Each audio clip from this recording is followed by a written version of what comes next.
तो इस वीडियो में हम सॉल्व करेंगे क्लास 10 एनसीईआरटी गणित प्रश्नावली 6.2। पिछली क्लास में हमने प्रश्नावली 6.1 अच्छे से कंप्लीट कर ली है, जिसका लिंक आपको इस वीडियो के डिस्क्रिप्शन में मिल जाएगा। आप वहां से जाकर देख सकते हैं। तो देखो, प्रश्नावली 6.2 पढ़ने से पहले हमें इसकी दो प्रमेय हैं, हमें उसको समझना पड़ेगा। फिर इसके बाद हम क्वेश्चन को सॉल्व करेंगे। तो चलिए प्रमेय को हम समझ लेते हैं। तो प्रमेय 6.1 है, यदि किसी त्रिभुज की एक भुजा के समांतर अन्य दो भुजाओं को भिन्न भिन्न बिंदुओं पर प्रतिच्छेद करने के लिए एक रेखा खींची जाए तो ये अन्य दो भुजाएं एक ही अनुपात में विभाजित हो जाती हैं। अब देखो, इसको हम थेल्स प्रमेय भी बोलते हैं, ठीक है, और इसको हम आधारभूत समानुपातिकता प्रमेय कहा जाता है। तो मतलब इसको हम आधारभूत समानुपातिकता प्रमेय भी कहते हैं, ठीक है, और इंग्लिश में हम इसको बीपीटी मतलब बेसिक प्रोपोर्शनलिटी थ्योरम, ठीक है। तो चलिए इसको हम समझते हैं। तो सबसे पहले हम त्रिभुज बना लेते हैं।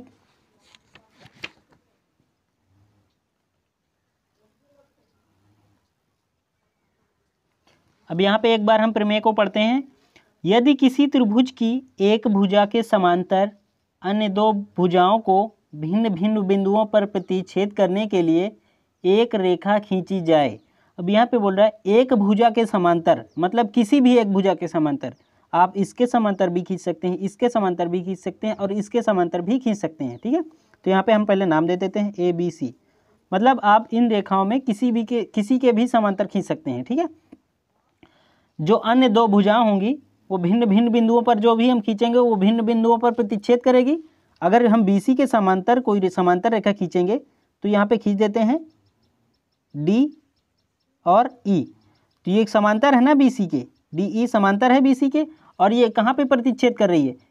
AB को कहाँ पे? यहाँ पे प्रतिच्छेद कर रही है, और AC को यहाँ पे प्रतिच्छेद कर रही है, मतलब भिन्न भिन्न जगह पे प्रतिच्छेद कर रही है। तो अब जो रेशियो होगा AD और BD का, वही रेशियो होगा AE और EC से, ठीक है, ये समझिए आप। फिर से एक बार हम पढ़ रहे हैं। यदि किसी त्रिभुज की एक भुजा के समांतर, त्रिभुज हो गया किसी एक भुजा के समांतर, तो हमने BC के समांतर DE खींच दी, ठीक है। समांतर अन्य दो भुजाएं, ये वाली दो भुजाएं, ठीक है, अन्य दो भुजाओं को भिन्न भिन्न बिंदुओं पर प्रतिच्छेद करने के लिए एक रेखा खींची जाए। तो यहाँ पे अन्य दो भुजाओं, तो ये वाली भुजाओं की बात कर रहा है, प्रतिच्छेद करने के लिए यहाँ पे प्रतिच्छेद कर रही है ना, हमने एक रेखा खींच दी। तो अब आगे बोल रहा है, तो ये अन्य दो भुजाएं एक ही अनुपात में विभाजित हो जाती हैं। जो अन्य दो भुजाएं हैं मतलब AB और AC एक ही अनुपात में विभाजित हो जाती हैं। मतलब AD का जो रेशियो होगा, लिख लेते हैं, त्रिभुज ABC में, ठीक है। अब यहाँ पे क्या है, BC के समांतर क्या है? BC के समांतर हमने एक रेखा खींची है DE। तो यहाँ पे अब रेशियो जो बन रहा है AD का रेशियो किससे? DB से, DB से जो होगा वही रेशियो AE का EC से होगा, ठीक है। आप समझ में आया? हमने समांतर BC के समांतर एक रेखा खींची DE।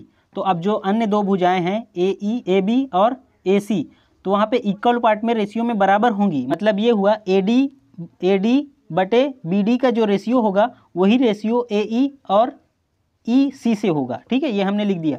अब हमने इसको ऐसे लिखा है, आप ऐसे भी कर सकते हैं, BD बटे DA, मतलब इसी को हम पलट दे रहे हैं, और यहाँ से CE बटे EA कर सकते हैं, ठीक है, ऐसे भी आप कर सकते हैं। हमने पहले ऐसे रेशियो बनाया, ये वाला रेशियो, ये वाला रेशियो, वही रेशियो, फिर हम इसके बाद ये वाला रेशियो। अब यहाँ पे आपको हम अंक रख के समझाएंगे और अच्छे समझ में आएगा। ये वाली भुजा हमने मान लिया 7 सेंटीमीटर है, और ये वाली भुजा हमने मान लिया 21 सेंटीमीटर है, ठीक है। तो ये वाली भुजा हमें निकालना है। तो ये वाली भुजा का जो रेशियो होगा, AD का जो रेशियो होगा DB से, वही रेशियो AE का होगा EC से। तो AD की जगह हम क्या रखेंगे? 7, और BD की जगह क्या रखेंगे? 21 बराबर AE बटे EC। तो इसको हम काट देंगे, कट जाएगा, 1/3 आ जाएगा। तो AE और EC का रेशियो आ गए 1/3, मतलब सेम रेशियो। अगर एक का भी हमें रेशियो पता होगा तो हम दूसरे का निकाल सकते हैं। अगर यहाँ पे आपको 3 भुजाएं दे रखी हैं, ये वाली भुजा आपको दे रखी है 8 कर लेते हैं, तो ये वाली भुजा हमें बताओ ए ई क्या होगा। अब यहाँ पे देखो, फिर यहाँ पे अंक रख के हम वैसे ही सॉल्व कर लेते हैं। ए डी कितना दे रखा है 7 और बी डी कितना, डी बी कितना दे रखा है 21। तो यहाँ पे ए ई हमें निकालना है, ए ई रख लिए। यहाँ पे ई सी कितना दे रखा है, देखो अब ई सी हमने 8 रख लिया है, तो इसको हम काटेंगे 1/3 आएगा। यहाँ पे हमने काटा है 7 × 21 ए ई बटे 8। अब यहाँ पे देखो तिर्यक मल्टीप्लाई कर देंगे तो ए ई क्या निकल आएगा 8/3। ये हमने निकाल लिया, ये वाली भुजा 8/3। ये वाली भुजा जो हमारी आएगी वो 8/3 मतलब दशमलव में जा रही है, ठीक है। आपको यही समझना है। अब दूसरा त्रिभुज से हम बना के आपको समझा दे रहे हैं।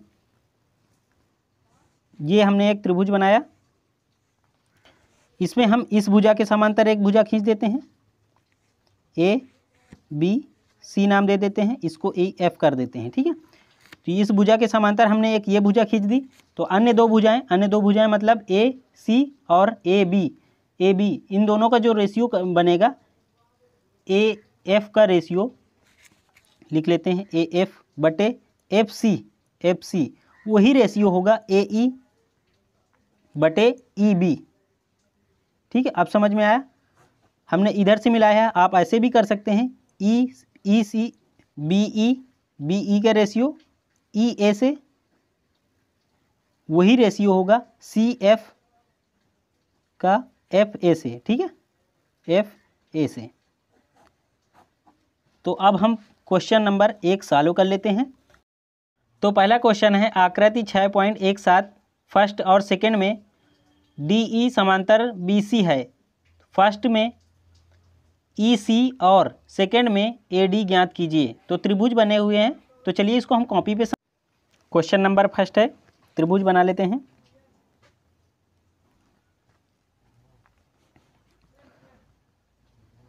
इसको हम ए बी सी नाम दे देते हैं, डी ई नाम दे देते हैं। ये वाली भुजा जो है कि वो 1.5 सेंटीमीटर है, ये वाली 3 सेंटीमीटर है, ये वाली 1 सेंटीमीटर है। ये वाली भुजा हमें निकालनी है। फर्स्ट में क्या दे रखा है, ई सी निकालना है, तो ये वाला ई सी निकालना है, ठीक है।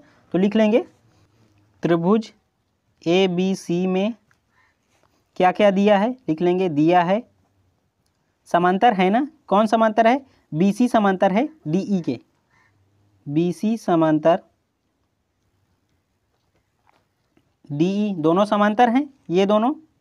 अब जब समांतर हैं तो रेशियो बराबर होगा, तो लिख लेंगे, इसको प्रमेय का नाम भी लिख लेते हैं, आधार भूत समानुपाती प्रमेय से, ठीक है। अब लिख लेंगे किसका किसका रेशियो, ए डी का रेशियो किससे, डी बी से, और इधर ए ई का रेशियो ई सी से। तो अब जो हम मान दिया हम रख देंगे, ए डी का मान कितना है 1.5, डी बी का मान कितना है 3, ए ई का मान कितना है, ए ई का मान देख लो, ए ई का मान 1, क्या निकालना है ई सी। अब यहाँ पे देखो 1.5 का दुगना क्या होता है 3 होता है ना, तो यहाँ पे हम काट सकते हैं, यहाँ पे 2 आएगा, और फिर हम तिर्यक मल्टीप्लाई कर देंगे, 1 का गुणा की पहले एक बार लिख लेते हैं, 1/2 1 ई सी। यहाँ पे आपको समझ में आया 1.5 का दुगना ही तो 3 होता है। अब तिर्यक मल्टीप्लाई कर देंगे, 1 का 2 से होगा, ई सी का 1 से ही होगा, तो ई सी बराबर क्या आ जाएगा, ई सी बराबर 2 आ जाएगा। तो ई सी का मान कितना निकला 2। अब हम दूसरा पार्ट देख लेते हैं। दूसरा पार्ट है त्रिभुज को बना लेते हैं। देखो त्रिभुज कैसा भी बने हमें समांतर बनाना है, ठीक है। समांतर रेखाएं खींचेंगे, ए बी सी नाम दे देंगे, इसको डी और इसको ई। ये वाली भुजा 1.8 सेंटीमीटर दे रखी है, ये वाली 7.2 दे रखी है, ये 5.4 दे रखी है, ठीक है। तो सीधा सा लिख लेंगे वही त्रिभुज ए बी सी में, त्रिभुज ए बी सी में कौन समांतर है, डी ई समांतर है बी सी के, तो लिख लेंगे डी ई समांतर बी सी के। अब जब समांतर है तो रेशियो भी बराबर होगा, लिख लेंगे आधारभूति प्रमेय से, आपको लिख लेना है, ठीक है। अब जब किसका किसका रेशियो, ए डी का रेशियो किससे, डी बी से, वही रेशियो होगा ए ई का ई सी से, ठीक है। अब रेशियो की जगह हम मान रख देंगे। क्या मान है? AD का मान निकालना है। DB का मान कितना दे रखा है? DB का मान 7.2 दे रखा है। AE का मान 1.8 दे रखा है। EC का मान कितना है? 5.4। अब यहाँ पे अगर दशमलव हटा देंगे तो 18 और 54 बचेगा, क्योंकि एक अंक बाद दशमलव इसमें भी है, एक अंक बाद दशमलव इसमें भी है। तो AD बटे 7.2 ये कट जाएगा, 18/54 आ जाएगा। 18 3 को 54, 1/3 आ जाएगा। अब यहाँ पे तिर्यक मल्टीप्लाई कर देंगे। एक का 7.2 से होगा, 3 का AD से होगा, तो इधर लिख लेते हैं, इधर ही लिख लेते हैं। क्या बचेगा? 3 AD बराबर 7.2। ये AD बराबर क्या आ जाएगा? 7.2/3 AD। इसका इसमें भाग दे देंगे तो 2 बार में जाएगा। 3 दूनी 6 और यहाँ पे 1, 3 चौक 12, तो मतलब 2.4। तो AD का मान कितना आया? 2.4। ठीक है। अब हम दूसरा क्वेश्चन देख लेते हैं। तो अब दूसरा क्वेश्चन है, किसी त्रिभुज PQR की भुजाओं PQ और PR की पर क्रमशः बिंदु E और F स्थित हैं।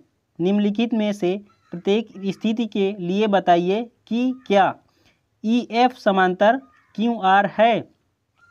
अब यहाँ पे देखो हमें भुजाएं दे रखी हैं, लेकिन हमें बताना होगा कि समांतर हैं कि नहीं के। अभी हमने उसमें क्या करा, पिछली वाली प्रमेय में थेल्स में उसमें किया है कि हमें समांतर थी, भुजाओं का रेशियो पता करना था। इसमें भुजाओं का रेशियो दिया है और समांतर चेक करना है। ठीक है, तो उसी का रिवर्स है ये। तो चलिए प्रमेय को समझते हैं, इसके बाद हम सभी क्वेश्चन सॉल्व करेंगे 2 नंबर के। प्रमेय 6.2, यदि किसी एक रेखा किसी त्रिभुज की 2 भुजाओं को एक ही अनुपात में विभाजित करे तो वह तीसरी भुजा के समांतर होगी। यहाँ पे देखो त्रिभुज बना लेते हैं।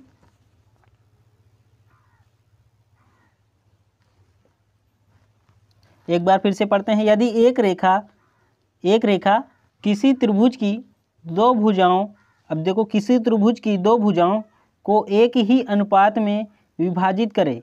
अब यहाँ पे एक रेखा खींचेंगे जो त्रिभुज की किसी अन्य 2 भुजाओं को एक ही अनुपात में विभाजित करे तो वह तीसरी भुजा के समांतर होगी। यहाँ पे इस भुजा के समांतर या किसी में इसमें समांतर तो अभी हमें पता नहीं।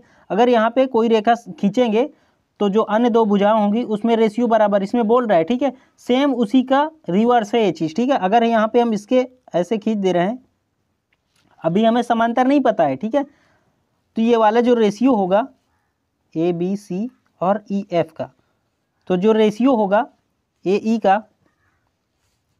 और EB का, वही रेशियो होगा AF/FC से। अब जब रेशियो ये सेम होगा तो भुजाएं भी समांतर होंगी। अभी हमने पिछली प्रमेय में पढ़ा है, तो भुजाएं क्या होंगी? समांतर होंगी। तो लिख लेंगे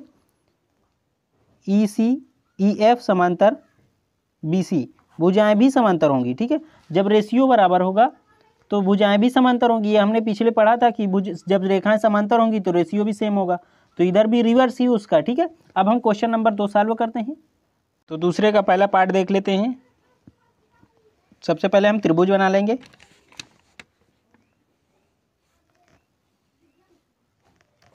PQR नाम दे दिया। यहाँ पे कोई रेखा है जो इसको प्रतिच्छेद करेगी। अब ये समांतर है कि नहीं हमें नहीं पता। अगर रेशियो बराबर आएगा तो समांतर होगी, नहीं तो समांतर नहीं होगी। अभी जो भी नाम है हम उसको नाम दे देंगे EF। और PE कितना दे रखा है? PE मान दे रखा है ना उसमें 3.9 दे रखा है, 3.9 कर लेंगे। और EQ का 3 दे रखा है, 3 कर लेंगे। PF 3.6 दे रखा है, लिख लेंगे। और FR कितना दे रखा है? FR 2.4 दे रखा है। ठीक है, तो यहाँ पे लिख लेंगे त्रिभुज PQR में। ठीक है, अब त्रिभुज PQR में रेशियो क्या होगा? PE का EQ से जो रेशियो होगा वही रेशियो PF का FR से होगा। ठीक है, अगर रेशियो सेम आएगा तो भुजाएं ये दोनों समांतर होंगी, नहीं तो समांतर नहीं होंगी। उसमें क्या रहता है थेल्स थ्योरम में? उसमें रहता है अगर 2 भुजाएं समांतर होंगी तो रेशियो बराबर होगा। ठीक है, यहाँ पे रेशियो बराबर है तो चेक करेंगे भुजाएं समांतर हैं कि नहीं। मान रख देंगे PE 3.9 और EQ 3 दे रखा है, 3 रख लेंगे। PF 3.6 एफ आर कितना है 2.4। अब यहाँ पे दशमलव हटा देंगे 39 हो जाएगा, ये वाला यहाँ पे 3 जीरो आ जाएगा 30 आ जाएगा, और ये दशमलव हटाएंगे 36/24 हो जाएगा। काट देंगे 3 से, ये 13/10 आ जाएगा, और इसको 12 से काट देंगे, 12 या 36, 12 दूनी 24। रेशियो बराबर आ रहा है, नहीं आ रहा है ना, तो यहाँ पे समांतर भुजाएं नहीं होंगी, तो लिख लेंगे त्रिभुज पी क्यू आर में ई एफ समांतर क्यू आर नहीं है, क्योंकि अनुपात बराबर नहीं है। ठीक है, अब हम दूसरा पार्ट देख लेते हैं। दूसरा पार्ट है, इसमें भी हमें त्रिभुज ही बनाना पड़ेगा। पी क्यू आर, इसमें मान दे रखा है पी ई का 4 दे रखा है, और ई क्यू 4.5 दे रखा है, पी एफ का दे रखा है 8, और आर एफ का दे रखा है 9।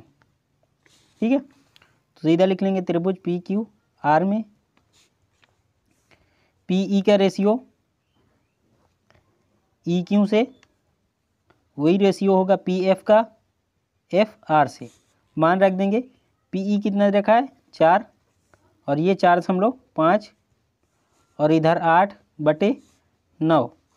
इसको हम काटेंगे, ये हो जाएगा 40, क्योंकि यहाँ पे दशमलव लगा है तो इस पे 0 कर देंगे, ये 45 हो जाएगा, बराबर ये हो जाएगा 8/9। ये अभी नहीं कटेगा ना किसी संख्या से, अब इसको काट देते हैं, 5 से काटेंगे, 5 8 40, ये आ जाएगा 5 45, तो 8/9, रेशियो 8/9 बराबर आ रहा है ना, तो रेशियो बराबर है तो भुजाएं समांतर होंगी, तो लिख लेंगे त्रिभुज पी क्यू आर में ई एफ समांतर क्यू आर है, क्योंकि अनुपात भुजाओं का अनुपात समान है। ठीक है, अब हम तीसरा पार्ट देख लेते हैं। तीसरा पार्ट दे रखा है त्रिभुज पी क्यू आर, मान क्या दे रखा है, पी क्यू दे रखा है 1.28, और पी आर दे रखा है, पी आर यहाँ से यहाँ तक दे रखा है। ठीक है, पी आर दे रखा है 2.56, ठीक है, यहाँ से यहाँ तक पी आर। और क्या दे रखा है, पी ई दे रखा है 0.18, यहाँ पे इसका मान है। ठीक है, 0.18, यहाँ से पी क्यू कितना दे रखा है, पी क्यू दे रखा है 1.28, यहाँ से यहाँ तक पी क्यू। ठीक है, तो अब हम किसका मान निकाल, और आगे क्या दे रखा है, पी एफ दे रखा है, पी एफ यहाँ पे होगा, पी एफ कितना दे रखा है 0.36, इसका मान दे रखा है इतना। अब यहाँ पे देखो, इस वाले मान से जो यहाँ से यहाँ तक मान है, इस वाले मान से इसको हम घटा देंगे तो ये वाला भी मान आ जाएगा ना, और ये जो पूरा मान है पी आर का, इससे यहाँ से यहाँ तक का घटा देंगे तो ये वाला भी मान हमारा निकल आएगा। तो एक बार हम लिख लेते हैं ई क्यू कितना आ जाएगा, P Q minus P E. P Q कितना दे रखा है 1.28 माइनस 0.18, तो ये 1.10 आ जाएगा पी ई क्यू का मान। दूसरा चेक कर लेते हैं एफ आर का मान कैसे निकलेगा, एफ आर का मान इस वाले पूरे मान से यहाँ वाले 2.56 से ये 0.3 घटा देंगे, 3.6 घटा देंगे तो मान आ जाएगा। तो 2.56 माइनस 0.36, इसको घटाएंगे 2, ये आ जाएगा 0, और 5 से 3 गया 2, मतलब 2.20। अब सीधा सा हम रेशियो रख लेंगे पी ई का बटे ई क्यू से, और इधर पी आर का एफ आर से। तो पी ई का मान कितना दे रखा है, पी ई का मान 0.18 दे रखा है, और ई क्यू का मान कितना है, ई क्यू का 1.10, पी आर का मान 0.36 दे रखा है, और एफ आर का मान 2.20। ठीक है, अब यहाँ पे दशमलव हटाया 18 आ जाएगा, यहाँ पे भी 2 अंक के बाद दशमलव, तो ये कितना आ जाएगा 110, और यहाँ पे दशमलव हटाया ये 220 आ जाएगा। ठीक है, अब इसको हम काट लेते हैं, 18 एकन 18, 18 दूनी 36 कट जाएगा ये भी, और इसको भी हम काट लेते हैं। 110 है, ये 120 है, तो 1.1 1/1 सॉरी 1/1, ये 2/2 हो जाएगा, तो कट जाएगा 2 एकन 2 2 एकन 2, तो 1/1, रेशियो बराबर आ रहा है ना। तो यहाँ पे हम लिख लेंगे त्रिभुज PQR EF समांतर QR है, क्योंकि रेशियो या अनुपात समान है। ठीक है, बराबर है। यहाँ पे एक चीज़ और आपको हम समझा दें, देखो यहाँ पे हमने आपको नहीं ये चीज़ नहीं स्टार्टिंग में बताया था, इसीलिए यहाँ पे हम इसका मान निकाल लिए हैं, किसका, कि EQ का और FR का। आप ऐसे भी कर सकते हैं, PE/PQ कर सकते हैं, यहाँ पे भी वैसे ही करना पड़ेगा, PF/PR कर सकते हैं ये चीज़। ठीक है, इसका रेशियो भी ऐसे ही चल जाएगा, PE का रेशियो आप PE/PQ कर सकते हैं। इसमें क्या होगा, PF/PR, ये भी हो ये अभी हमने क्या सीखा है, PE/EQ, PF/FR, तो आप ये वाले रेशियो आपको निकालना नहीं पड़ेगा, PE/PQ कर सकते हैं। ठीक है, यहाँ पे PF/PR कर सकते हैं। ठीक है, हमने इसका मान निकाल के बताया, क्योंकि स्टार्टिंग में बताया नहीं था, तो आप डायरेक्ट ऐसे भी कर सकते हैं। ठीक है, तो वीडियो कैसी लगी कमेंट करके ज़रूर बताइएगा, और चैनल को नहीं सब्सक्राइब किया है तो चैनल को सब्सक्राइब कर लीजिएगा। तीसरा क्वेश्चन हम अगली वीडियो में सॉल्व करेंगे। ठीक है।